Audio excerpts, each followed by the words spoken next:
ఎంతమంది జూబ్లీహిల్స్ నుంచి, బంజారాహిల్స్ నుంచి, కూకట్పల్లి నుంచి, మల్కాజిగిరి నుంచి, సికింద్రాబాద్ నుంచి, ఊర్ల నుంచి వచ్చి వాళ్ళు ఒకటే అన్నారు, అమ్మా అసలు సీతారాం బాగులో ఇంత పెద్ద గుడి ఉందా తల్లి, ఇంత పురాతన దేవాలయం, అద్భుతమైన ఆలయం, చాలా పెద్దది అది.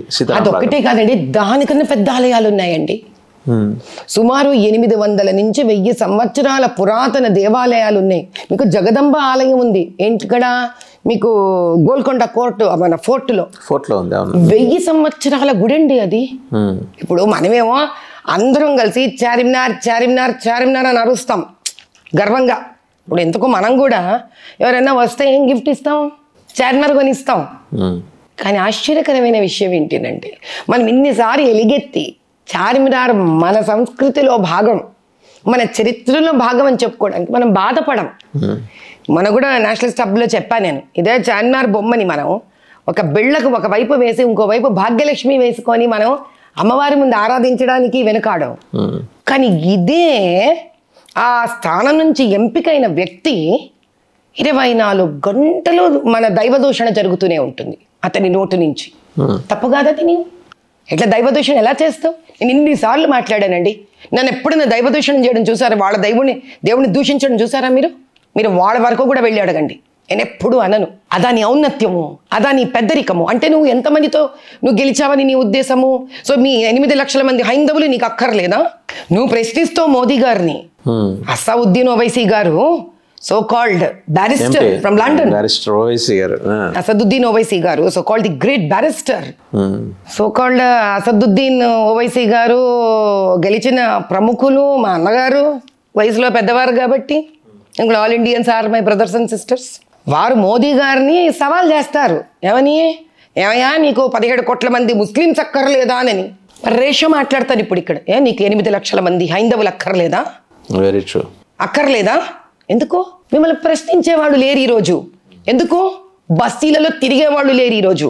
నిజాలు తెలుసుకునేవాళ్ళు లేరు మీతో ఈరోజు. ఆయనకి అక్కర్లేదు కదా, నిజాలు బయటికి రాకూడదు. అసలు ఎవరు అబ్బ సొమ్మండి ఎలక్ట్రికల్ బిల్ కట్టించకుండా ఉండడానికి? అది నిజమేనా? ఎందుకంటే అసెంబ్లీలో కూడా పరోక్షంగా ముఖ్యమంత్రి ఓల్డ్ సిటీలో కరెంటు బిల్లులు కట్టడం రెండు విషయాలు ప్రస్తావన చేశారు.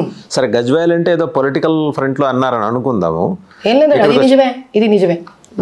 రెండు నిజమే అంటారు. ఓల్డ్ సిటీలో కరెంట్ బిల్స్ ఏ ప్రాంతాల్లో ఇంకా కట్టని నియోజకవర్గాలు ఏమున్నాయి? ఓల్డ్ సిటీ మొత్తం అలాగే, ఓల్డ్ సిటీ మొత్తం ఇంచుమించు దరిదాపులు ముస్లింలు ఎవరితోనూ కట్టించడండి.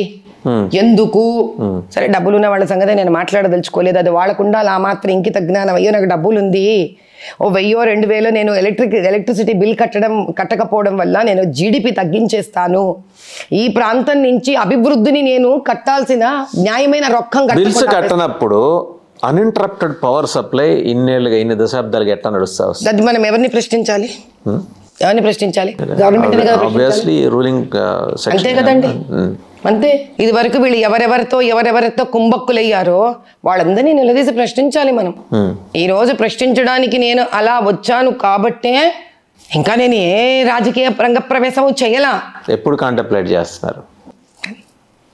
Very soon. ఇంకా 40 రోజులు 50 రోజులే ఉంది. ఒకవేళ మీరు పార్లమెంట్ కంటెస్ట్ చేయాలంటే you have to have your own political platform or you have to choose a political platform. మీగా మీరు ఏర్పాటు చేసుకుంటున్నారా, లేకపోతే మీరు ఏదైనా చూస్ చేసుకున్నారా, లేకపోతే ఈ రెండు కాదు కొన్ని వాళ్ళకి చెప్తానంటారా?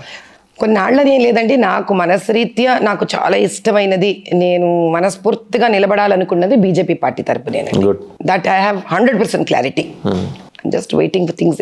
ఏదైనా మన ఆతృత పడిపోయి తొందర పడిపోవడానికి ఎవరెవరికి ఉండే వారి ప్రాసెస్ ఉంటాయి కదండి. ఇప్పుడు ఏదంటే తమాషా ఏమిటండి, మార్కెట్ పోయి ఒక చాక్లెట్ బిస్కెట్ కొనుక్కున్నంత సింపుల్ విషయం కాదుగా. 1 2 నా ధర్మం నా కర్తవ్యం ఏంటి? నాకు టికెట్టి అని తిరగడమా, లేకపోతే నేను ప్రజల మధ్యలో ఉండి సేవ చేసుకుంటూ తిరుగుతూ ఉండడమా? మీరు చెప్పండి. అంటే రెండోది అది ఇప్పటివరకు చేస్తూ వచ్చారు, ఇప్పుడు మొదటిది చేయాల్సిన అవసరం కూడా వచ్చిందిగా. అవసరం అనిపించలేదు ఎందుకు అని అడగండి. నాకు అంత నమ్మకం ఉంది మోదీ గారి మీద, అమిత్ షా గారి మీద, నడ్డా గారి మీద, వీళ్ళందరి మీద. హలో, తెలుగు రాజ్యం ఛానల్ చూస్తున్నారా? సామాజిక రాజకీయ జీవన చిత్రణే తెలుగు రాజ్యం. అతిశయోక్తులు, అసత్యాలు ఉండవు. రాజకీయ కోణం కాదు, ప్రజా కోణమే కొలబద్ద. తెలుగు రాజ్యం వీక్షణ మీ ఉత్తమ అభిరుచికి నిదర్శనం.